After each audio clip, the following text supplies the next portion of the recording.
Russia Ukraine war, PM Modi offers Zelensky Indian mediation to end conflict with Russia. Modi ने कहा कि जी कोई military कोई सल्यूशन नहीं हुंदा मिलिटैरली और असी इंडियन हुण पहली गल तो यह है भी तुसी यूक्रेनियन प्रेजिडेंट नूं ज़ेलेंस्की नूं कह रहे हो कि जी मिलिटरी जिहड़ी फाइट आ कोई सल्यूशन नहीं हुंदा। ज़ेलेंस्की ने हमला किया रूस से, उन्होंने ये सलाह दे रहा कि जी वो मिलिटरी कोई सल्यूशन नहीं है, असी पीस की मीडिएशन करते हैं। बाकी जड़ा असी बहुत जी तुहाडे न्यूक्लीयर इंस्टालेशनस ने उन्होंने सेफ्टी सिक्योरिटी बारे भी फिक्रमंद है। जो यूक्रेन च ने ये बहुत फार रीचिंग इफैक्ट होणगे जे कोई एक्सीडेंट हुंदा है, catastrophic consequences for public health.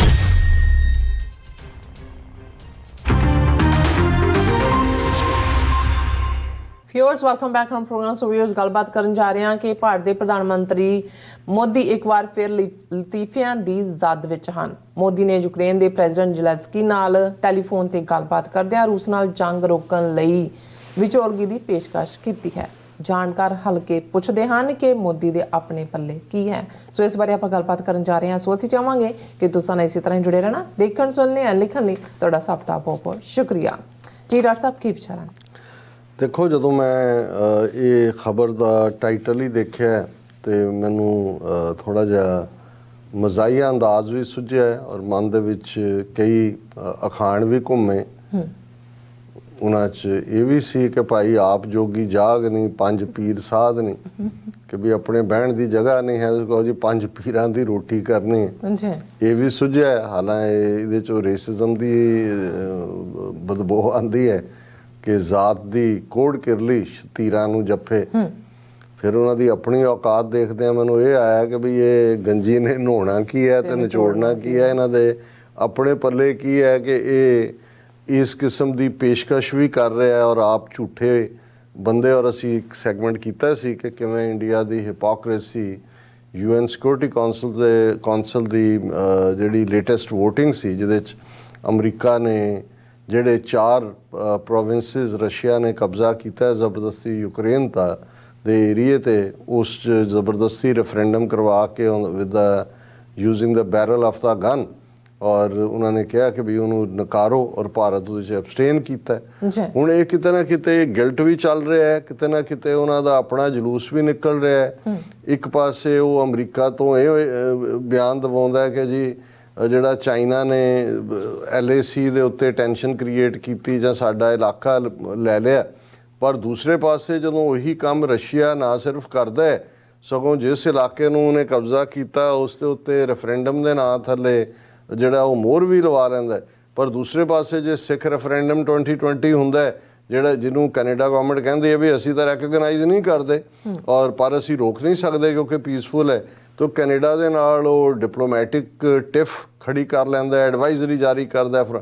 सो मैनू ये लगता है कि भी ये इन्हां नूं जिहड़ी वो कल गल कही सी कि वक्तों खुंजी डूमणी गावे आल पताल उही ज़्यादा ढुकदा है। और ये खबर है कि जी मोदी ने जिहड़ा वो ज़ेलेंस्की यूक्रेन के प्रेजिडेंट के नाल तरले करके क्या होना भी गल, क्योंकि इस वेले यूक्रेन काफ़ी गुस्से च है इंडिया बारे। और जिवें असी जिहड़ियां सिख एक्टिविस्ट उत्थे ह्यूमैनिटेरियन रिलीफ दिंदे ने उत्थे उन्होंने उत्ते ही लिखा होया nobody with the Indian passport, उन्होंने बढ़न भी नहीं दिंदे।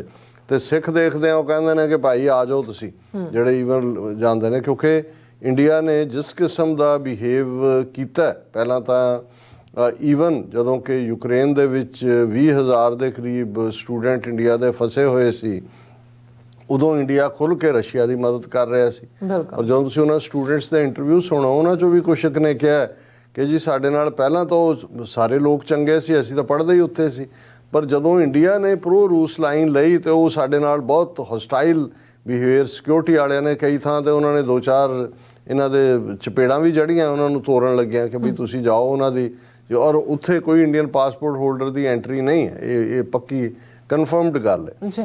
हुण इन्हां हालातां च अग्गों जिहड़े हुण चारों प्रोविंसां च उन्होंने ज़बरदस्ती रेफरेंडम करा के जिहड़ा उहनूं एनैक्स कर लिया तो इंडिया जिहड़ा एबसटेन कर रहा, और शायद इस सारे नूं दे उत्ते कवर अप के तौर पर मोदी ने कॉल की होएगी।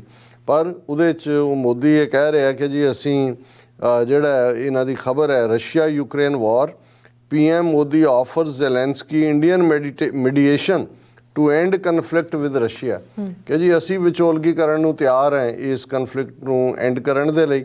ਹਾਲਾਂ ਜ਼ੈਲੈਂਸਕੀ ਨਾਲ ਨਵੰਬਰ 2021 ਦੇ ਵਿੱਚ ਆਲਮੋਸਟ ਸਾਲ ਪਹਿਲਾਂ ਗਲਾਸਕੋ ਦੇ ਵਿੱਚ ਇਹਨਾਂ ਦੀ ਮੀਟਿੰਗ ਹੋਈ ਸੀ। ਉਦੋਂ ਤਾਂ ਜੇ ਹਮਲਾਵਰ ਨਹੀਂ ਸੀ ਰਸ਼ੀਆ ਫੈਬਰੂਰੀ 2022 ਦੇ ਵਿੱਚ ਹੀ ਹਮਲਾਵਰ ਹੋਇਆ।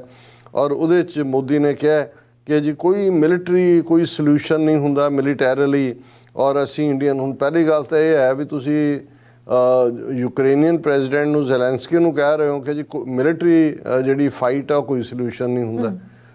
ਜ਼ੈਲੈਂਸਕੀ ਨੇ ਹਮਲਾ ਕੀਤਾ ਰੂਸ ਤੇ, ਤਾਂ ਉਹਨੂੰ ਇਹ ਤਾਂ ਰਸ਼ੀਆ ਨੂੰ ਕਹਿਣ ਦੀ ਲੋੜ ਹੈ ਕਿ ਭਾਈ ਬੰਦ ਕਰੋ, ਉੱਥੋਂ ਫੌਜ ਕੱਢੋ ਆਪਣੀ ਵਾਪਸ। ਜਿਹੜਾ ਇੱਕ ਰੈਕਗਨਾਈਜ਼ਡ ਟੈਰੀਟਰੀ ਹੈ ਯੂਕਰੇਨ ਦੀ, ਉਹਨੂੰ ਤੁਸੀਂ ਹਮਲਾ ਕਰਕੇ ਤੋੜਿਆ ਔਰ ਉਸ ਤੇ ਇਲਾਕੇ ਤੇ ਆਪਣਾ ਕਬਜ਼ਾ ਕਰਕੇ ਉਹਦੇ ਤੇ ਰੈਫਰੈਂਡਮ ਦੀ ਮੋਹਰ ਲਵਾ ਰਹੇ ਹੋ ਜ਼ਬਰਦਸਤੀ। ਹੁਣ ਇਹ ਇਵੇਂ ਹੀ ਹੈ ਜਿਹਨੂੰ ਇੱਕ ਨੂੰ ਕੁੱਟਿਆ ਜਾ ਰਿਹਾ ਹੈ, ਉਹਦਾ ਸਭ ਕੁਝ ਉਹਨੂੰ ਕਹੋ ਜੀ ਨਹੀਂ ਇਹ ਹਿੰਸਾ ਤਾਂ ਬਹੁਤ ਮਾੜੀ ਚੀਜ਼ ਹੈ।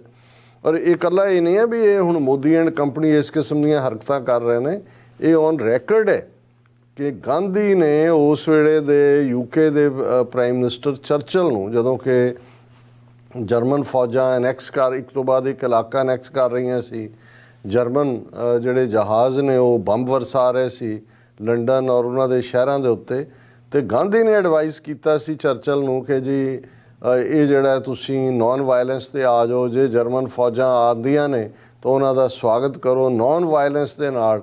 ਤੇ ਹਰ ਇੱਕ ਨੂੰ ਪਤਾ ਹੈ ਵੀ ਚਰਚਲ ਨੇ ਉਹਨੇ ਕਿਹਾ ਵੀ ਇਹ ਹਾਫ ਨੇਕਡ ਫਕੀਰ ਇਹ ਮੈਨੂੰ ਐਡਵਾਈਸ ਕਰੇਗਾ, ਔਰ ਅਸੀਂ ਦੇਖਦੇ ਹਾਂ ਕਿ ਕਿਵੇਂ ਚਰਚਲ ਨੇ ਮਿਲੀਟੈਰਲੀ ਫਿਰ ਜਰਮਨ ਨਾਜ਼ੀਆਂ ਦੀ ਔਰ ਫਾਸ਼ਿਸਟ ਮੁਸੋਲਿਨੀ ਦੇ ਔਰ ਬਾਅਦ 'ਚ ਜਾਪਾਨੀਆਂ ਦੀਆਂ ਗੋਡਨੀਆਂ ਲਵਾਈਆਂ ਔਰ ਕਿਵੇਂ ਨਵਾਂ ਵਰਲਡ ਆਰਡਰ ਖੜਾ ਕੀਤਾ।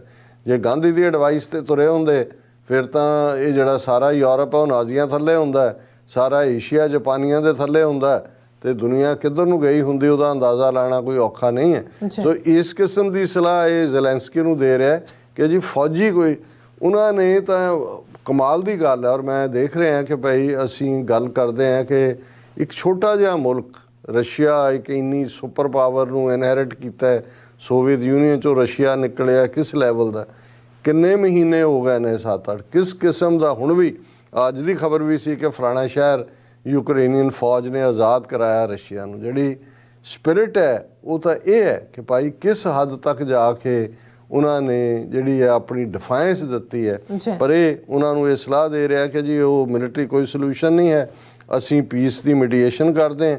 ਬਾਕੀ ਜਿਹੜਾ ਅਸੀਂ ਬਹੁਤ ਜਿਹੜੀ ਤੁਹਾਡੇ ਨਿਊਕਲੀਅਰ ਇੰਸਟਾਲੇਸ਼ਨਸ ਨੇ ਉਹਨਾਂ ਦੀ ਸੇਫਟੀ ਸਿਕਿਉਰਿਟੀ ਬਾਰੇ ਵੀ ਫਿਕਰਮੰਦ ਆ ਜਿਹੜੇ ਯੂਕਰੇਨ 'ਚ ਨੇ, ਔਰ ਅਸੀਂ ਇਹਦੇ ਬਹੁਤ ਫਾਰ ਰੀਚਿੰਗ ਇਫੈਕਟ ਹੋਣਗੇ ਜੇ ਕੋਈ ਐਕਸੀਡੈਂਟ ਹੁੰਦਾ ਹੈ, ਕੈਟਾਸਟ੍ਰੋਫਿਕ ਕਨਸੀਕੁਐਂਸਿਸ ਫਾਰ ਪਬਲਿਕ ਹੈਲਥ। ਹੁਣ ਇਹ ਗੱਲਾਂ ਜਿਹੜੀਆਂ ਨੇ ਇਹ ਤਾਂ ਜਿਹੜਾ ਇੱਕ ਵੁਲਫ ਐਂਡ ਦਾ ਲੈਂਬ ਕਹਾਣੀ ਮੁਤਾਬਕ ਇਹ ਤਾਂ ਲੈਂਬ ਨੂੰ ਲੇਲੇ ਨੂੰ ਐਡਵਾਈਸ ਕਰਨ ਵਾਲੇ, ਉਹ ਹਾਲਾਂਕਿ ਲੇਲਾ ਨਹੀਂ ਹੈ ਯੂਕਰੇਨ, ਇਹ ਤਾਂ ਮੈਂ ਇੱਕ ਐਗਜ਼ਾਮਪਲ ਯੂਜ਼ ਕੀਤੀ ਹੈ। ਜਿਹੜਾ ਹਮਲਾਵਰ ਹੈ ਜਿਹਨੇ ਉਹਨਾਂ ਦੀ ਸੋਵਰਨਿਟੀ ਦੇ ਉੱਤੇ ਅਟੈਕ ਕੀਤਾ ਹੈ, ਜਿਹੜਾ ਲਗਾਤਾਰਤਾ ਦੇ ਨਾਲ ਜਿਹੜਾ ਉਸ ਦੇ ਜਿਹੜੇ ਜਿੱਤੇ ਖੋਏ ਇਲਾਕੇ ਨੇ ਉਹਨਾਂ ਤੋਂ ਉਹਨਾਂ ਦੇ ਉੱਤੇ ਆਪਣਾ ਕਬਜ਼ਾ ਕਰਕੇ ਬੈਠਾ ਹੈ, ਔਰ ਜਿਹੜਾ ਖੁੱਲ੍ਹੇਆਮ ਇਹ ਕਹਿ ਰਿਹਾ ਕਿ ਅਸੀਂ ਹਰ ਆਪਸ਼ਨ, ਪੁਤਿਨ ਕਹਿ ਰਿਹਾ ਇਨਕਲੂਡਿੰਗ ਨਿਊਕਲੀਅਰ, ਉਸ ਦਾ ਇਸਤੇਮਾਲ ਕਰ ਸਕਦੇ ਹਾਂ, ਤੇ ਇਹ ਜ਼ੈਲੈਂਸਕੀ ਨੂੰ ਐਡਵਾਈਸ ਦੇ ਰਿਹਾ। ਸੋ ਇਹ ਜਦੋਂ ਅਸੀਂ ਬਟ ਆਫ ਜੋਕਸ ਲਫ਼ਜ਼ ਕਹਿੰਦੇ ਹਾਂ, ਇਸ ਦੇ ਉੱਤੇ ਲਤੀਫੇ ਨੇ ਅੱਜ ਵੀ ਸੋਸ਼ਲ ਮੀਡੀਆ ਦੇ ਨੇ ਕਿ ਭਾਈ ਤੁਸੀਂ ਕਿਹੜੇ ਨਾ 3 ਚੋਂ ਨਾ 13 ਚੋਂ ਤੇ ਕੀ ਤੁਸੀਂ ਜਿਹੜਾ ਇਹ ਨੌਟੰਕੀਆਂ ਕਰ ਰਹੇ ਹੋ। ਜੀ ਡਾਕਟਰ ਸਾਹਿਬ ਬਿਲਕੁਲ। ਸੋ ਇੱਥੇ ਬ੍ਰੇਕ, ਵਿਊਅਰਸ ਤੁਸੀਂ ਇਸੇ ਤਰ੍ਹਾਂ ਬਣੇ ਰਹਿਣਾ।